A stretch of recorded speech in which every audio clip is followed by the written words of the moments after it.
Hello, नमस्कार प्रस्तुति हूँ। देखिए, राजस्थान बीएसटीसी, पीटीटी और चतुर्थ श्रेणी कर्मचारी एग्ज़ाम 2025 की तैयारी कर रहे सभी अभ्यर्थियों के लिए राजस्थान जीके के महत्वपूर्ण प्रश्न देख रहे हैं। और अगर आपको बीएसटीसी, पीटीटी या फिर चतुर्थ श्रेणी के अंदर अगर आपको सिलेक्शन लेना है, तो जीके की तैयारी आपको अच्छे से करनी होगी, ठीक है। और जीके की संपूर्ण तैयारी आपको उदयपुर लर्निंग क्लासेस चैनल पर देखने को मिल जाएगी। जीके का संपूर्ण निचोड़ आपको इस चैनल पर देखने को मिल जाएगा। तो अगर आप इस चैनल पर पहली बार आए हैं तो चैनल को सब्सक्राइब जरूर कर लीजिएगा, ठीक है। सभी महत्वपूर्ण प्रश्नों में से आपके कितने प्रश्न सही होते हैं, साथ ही साथ कमेंट करते रहिएगा। तो देखिए साथियों, आज का जो महत्वपूर्ण प्रश्न है, हम क्वेश्चन नंबर 81 से शुरू कर रहे हैं और इन सभी प्रश्नों के आंसर हम व्याख्या सहित देखेंगे। तो वीडियो के एंड तक जुड़े रहिएगा। तो देखिए, आज का महत्वपूर्ण प्रश्न आपके सामने है, अलवर प्रजामंडल की स्थापना कब हुई थी। तो देखिए साथियों, अलवर प्रजामंडल की स्थापना कब हुई थी। तो देखिए, ऑप्शन 1 है 1936, ऑप्शन 2 1938, ऑप्शन 3 1939, ऑप्शन 4 है 1940।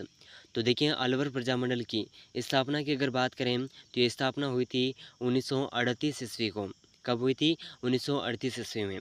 और देखिए, इसकी जो स्थापना है 1938 ईस्वी में पंडित हरिनारायण शर्मा और कुंज बिहारी मोदी द्वारा स्थापित किया गया था, ठीक है। इसकी स्थापना की गई और 1939 में इसके रजिस्ट्रेशन के बाद सरदार नत्थामल इसके अध्यक्ष बने थे, ठीक है। तो very very most important question है, इसे ज़रूर याद रखिएगा। तो चलिए, अगला प्रश्न है क्वेश्चन नंबर 82। राजस्थान की पूर्णतः बारहमासी नदी है। तो देखिए, राजस्थान की ऐसी कौन सी नदी है जो पूर्णतया 12 मास यानी कि पूरे साल तक बहती हैं। तो देखिए, ऐसी कौन सी नदी हैं। तो देखिए, इसका ऑप्शन 1 है बनास नदी, ऑप्शन 2 माही नदी, ऑप्शन 3 चंबल नदी, ऑप्शन 4 है लूनी नदी। तो सही आंसर होगा, ये नदी है चंबल नदी, ठीक है। ऑप्शन सी, ऑप्शन सी बिल्कुल सही आंसर हो जाएगा, ठीक है। ज़रूर याद रखिएगा। और देखिए साथियों, चंबल नदी जो है मध्य भारत में यमुना नदी की सहायक नदी है। अगर पूछा जाए कि यमुना नदी की सहायक नदी कौन सी है, तो ये है चंबल नदी। और देखिए, ये जो नदी है जानापा पर्वत यानी कि महू से निकलती हैं और इसकी सहायक नदियां हैं पार्वती, काली सिंध, बनास, बामनी और पोरई नदी। ये सभी इसकी चंबल नदी की सहायक नदियां हैं, ठीक है। तो ज़रूर याद रखिएगा, बहुत ही very very most important question है, ठीक है। तो चलिए, अगला प्रश्न क्वेश्चन नंबर, और देखिए, अगर पूछा जाए तो चंबल नदी पर 4 जल विद्युत परियोजनाएं चल रही हैं, ठीक है। नंबर 1 है गांधी सागर परियोजना, ऑप्शन 2 है राणा सागर परियोजना, नंबर 3 है जवाहर सागर परियोजना, नंबर 4 है कोटा बैराज परियोजना जो कि कोटा में है। और ये नदी एक बारहमासी नदी है, ठीक है। और इसका उद्गम स्थल जानापाव की पहाड़ी मध्य प्रदेश है, ठीक है। तो ज़रूर याद रखिएगा, बहुत ही very very most important question है और सभी प्रश्नों को हम विस्तारित रूप से देखेंगे। तो ऐसा कोई भी प्रश्न नहीं होगा जिसके बारे में कोई भी कन्फ्यूज़न हो, ठीक है।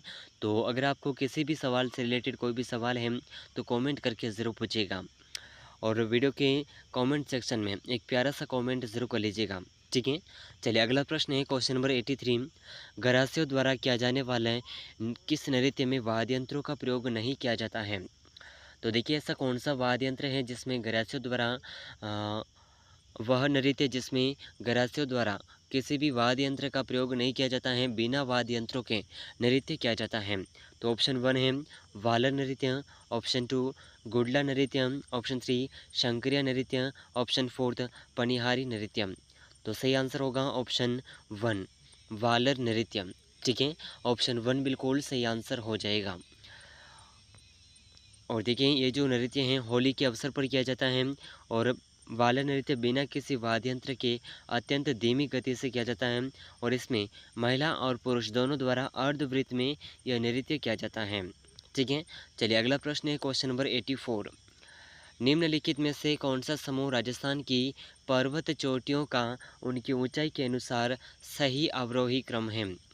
तो देखिए, यहाँ पर जो ऑप्शन दे रखे हैं इसमें से जो समूह राजस्थान की पर्वत चोटियों को उनकी ऊंचाई के अनुसार सही अवरोही क्रम में है, तो ये होगा ऑप्शन सी शेर, जरगा, सज्जनगढ़, तारागढ़। ठीक है, तो ऑप्शन सी इस प्रश्न का सही आंसर होगा। अब देखिए इन चोटियों की जो लंबाई की बात करें, ऊंचाई की बात करें, तो इनकी ऊंचाई है, शेर चोटी जो पर्वत चोटी है इसकी ऊंचाई है 1579 मीटर। ठीक है, और जरगा जो पर्वत श्रेणी है इसकी ऊंचाई है 1431 मीटर। और सज्जनगढ़ जो पर्वत श्रेणी है इसकी ऊंचाई है 938 मीटर। और तारागढ़ पर्वत श्रेणी की ऊंचाई है 873 मीटर।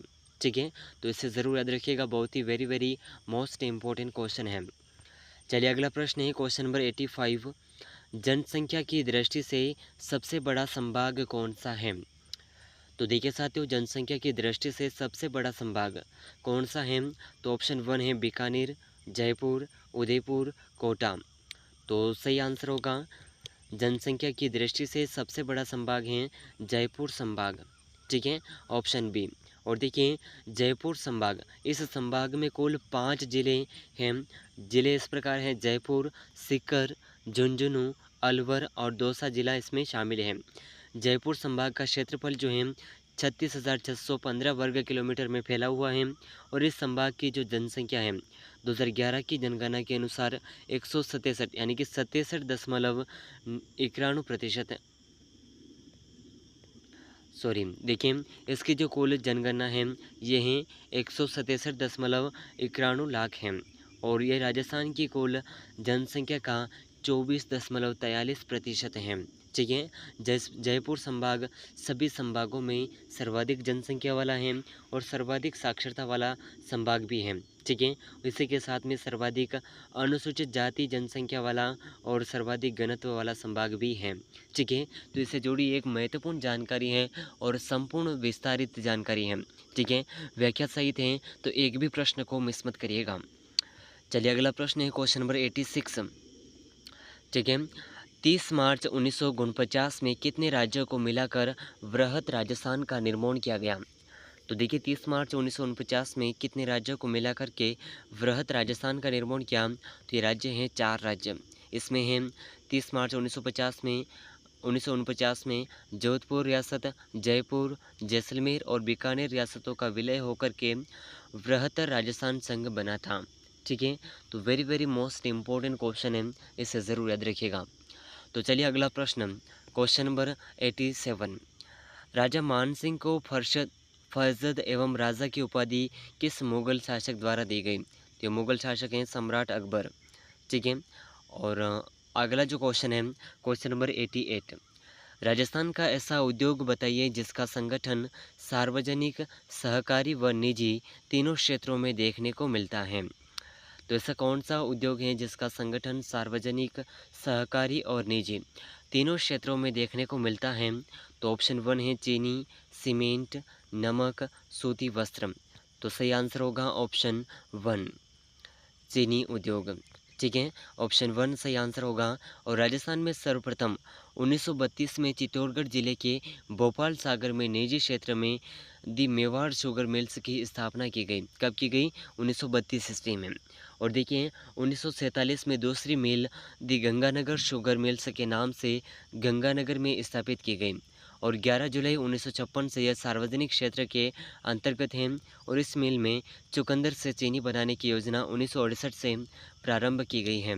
और सहकारी क्षेत्र केशवराय पाटन सहकारी शुगर मिल लिमिटेड की स्थापना 1965 में बूंदी जिले में की गई और वर्तमान में ये बंद है। और राजस्थान राज्य में चीनी उद्योग ऐसा संगठन है जिसमें सार्वजनिक, सरकारी, निजी तीनों क्षेत्रों में उद्योग स्थापित किए गए हैं। तो विस्तारित जानकारी है, ज़रूर याद रखिएगा। ठीक है, चलिए अगला प्रश्न है क्वेश्चन नंबर 19। राजस्थान में किस ग्रंथ में लालदासी संप्रदाय के उपदेश हैं? तो देखिए राजस्थान में ऐसा कौन सा ग्रंथ है जिसमें लालदासी संप्रदाय के उपदेश हैं? तो ऑप्शन 1 है काला कुमार, वाणी, लालदासी पुराण, लाल सागर। तो सही आंसर होगा वाणी। ठीक है, वाणी इसका सही आंसर हो जाएगा। चलिए अगला प्रश्न है क्वेश्चन नंबर 91। सारंगपुर का युद्ध जो कि महाराणा कुंभा मालवा के महमूद खिलजी के मध्य कब हुआ? तो सारंगपुर का युद्ध कब हुआ था महाराणा कुंभा और महमूद खिलजी के बीच में? तो 1436 से 37 ईस्वी, 1441 से 42 ईस्वी, 1438 से 29 ईस्वी, 1450 से 51 ईस्वी। तो सही आंसर होगा 1436 से 37 ईस्वी। ऑप्शन 1। ठीक है। और देखिए सारंगपुर का जो युद्ध है 1437 ईस्वी में मेवाड़ के महाराणा कुंभा और मालवा के महमूद खिलजी के मध्य हुआ था और महाराणा कुंभा इसमें विजयी हुए थे। ठीक है, तो ज़रूर याद रखिएगा, बहुत ही very very most important question है। ठीक है साथियों, तो चलिए अगला प्रश्न देखते हैं।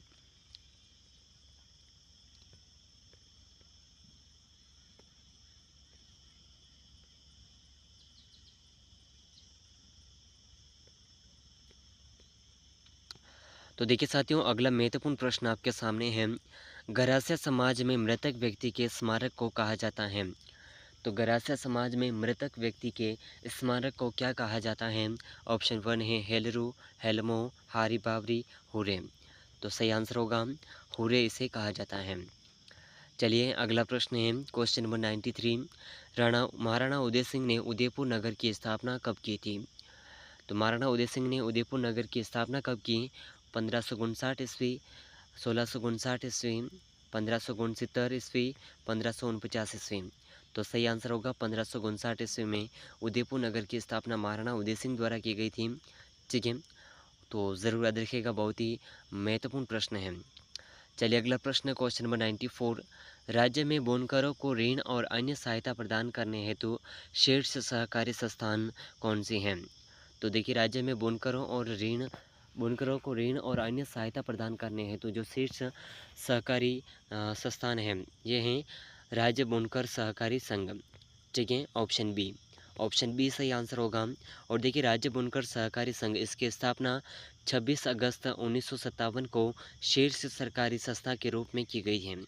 ठीक है, तो very very most important question है, इसे ज़रूर याद रखिएगा। तो चलिए अगला प्रश्न है क्वेश्चन नंबर 95।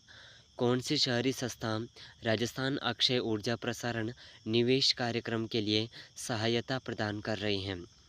तो देखिए ऐसी कौन से शहरी संस्थान हैं जो राजस्थान अक्षय ऊर्जा प्रसारण निवेश कार्यक्रम के लिए सहायता प्रदान कर रही हैं? तो ऑप्शन 1 है KfW जर्मनी, एशियाई विकास बैंक, जापान अंतर्राष्ट्रीय सहयोग संस्था, विश्व बैंक। तो सही आंसर होगा एशियाई विकास बैंक, ऑप्शन बी। ठीक है साथियों, और इन सभी क्वेश्चंस में से आपके कितने क्वेश्चन सही होते हैं कमेंट करके ज़रूर बताइएगा।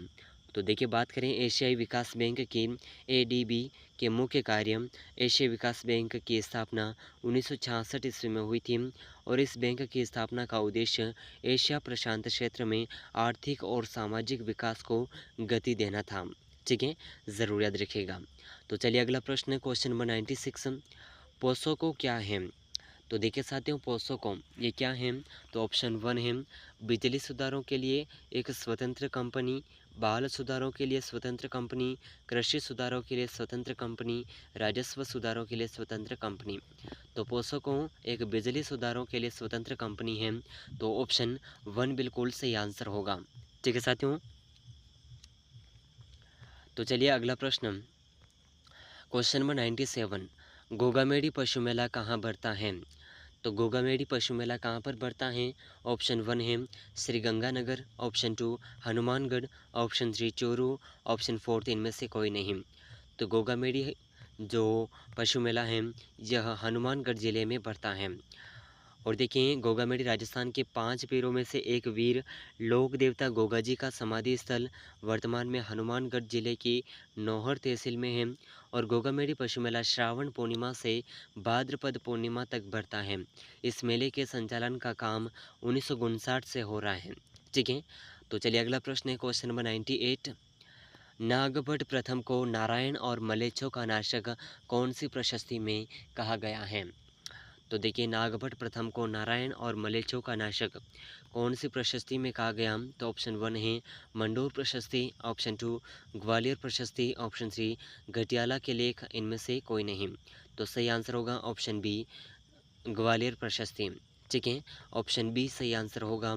और देखिए माहिर कुल की ग्वालियर प्रशस्ति एक शिलालेख है जिस पर संस्कृत में मात्र छेद द्वारा सूर्य मंदिर के निर्माण का उल्लेख है। ठीक है, अगला प्रश्न क्वेश्चन नंबर 99। नारेली तीर्थ कहाँ स्थित है? तो देखिए साथियों नारेली तीर्थ कहाँ पर स्थित है? ऑप्शन 1 है Nagaur, option 2 Udaipur, option 3 Ajmer, option 4 Barmer. तो सही आंसर होगा नारेली तीर्थ अजमेर ज़िले में स्थित है। और देखिए इसके बारे में विस्तृत जानकारी। नारेली एक जैन मंदिर है, अजमेर के बाहरी इलाके में स्थित एक नवनिर्मित जैन मंदिर। शहर के केंद्र से 7 किलोमीटर की दूरी पर और जयपुर से 128 किलोमीटर पश्चिम की ओर मुख्य राष्ट्रीय राजमार्ग पर स्थित राजमार्ग 8 पर स्थित है। चलिए क्वेश्चन नंबर 100 और इन सभी प्रश्नों में से आपके कितने प्रश्न सही हुए हैं कमेंट करके ज़रूर बताइएगा। तो मोस्ट इम्पोर्टेंट क्वेश्चन आपके सामने है। क्वेश्चन नंबर 100, राजस्थान में सिंधु सरस्वती सभ्यता का प्रमुख केंद्र कौन सा है? तो देखिए ऑप्शन 1 है पेलीबंगा, आहड़, कालीबंगा, इनमें से कोई नहीं। तो राजस्थान में सिंधु सरस्वती सभ्यता का प्रमुख केंद्र है Kalibanga. Option C, option C बिल्कुल सही आंसर होगा। और देखिए सिंधु घाटी सभ्यता 3300 और 1700 ईसा पूर्व की मानी जाती हैं और विश्व की प्राचीन नदी घाटी सभ्यताओं में से एक प्रमुख सभ्यता थी। यह हड़प्पा सभ्यता और सिंधु सरस्वती सभ्यता के नाम से भी जानी जाती हैं और इसका विकास सिंधु और गगर नदी यानी कि हकड़ा प्राचीन सरस्वती के किनारे हुआ। मोहनजोदड़ो, कालीबंगा, लोथल, धोलावीरा, राखीगढ़ी, हड़प्पा इसके प्रमुख केंद्र थे। और रेडियो कार्बन C14 जैसी विलक्षण पद्धति के द्वारा सिंधु घाटी सभ्यता की सर्वमान्य तिथि 2350 ईसा पूर्व से 1750 ईस्वी पूर्व मानी गई है। तो इसके बारे में विस्तृत जानकारी थी, तो इसे आप ज़रूर याद रखिएगा। तो देखिए साथियों इस क्लास में हमने 100 तक के मोस्ट इम्पोर्टेंट क्वेश्चन को कवर किया है और इन सभी प्रश्नों में से आपके कितने प्रश्न सही हो रहे हैं कमेंट करके ज़रूर बताइएगा। और देखिए अगर आप BSTC, PTT और चतुर्थ श्रेणी की तैयारी कर रहे हैं तो संपूर्ण तैयारी आपको इस चैनल पर देखने को मिल जाएगी।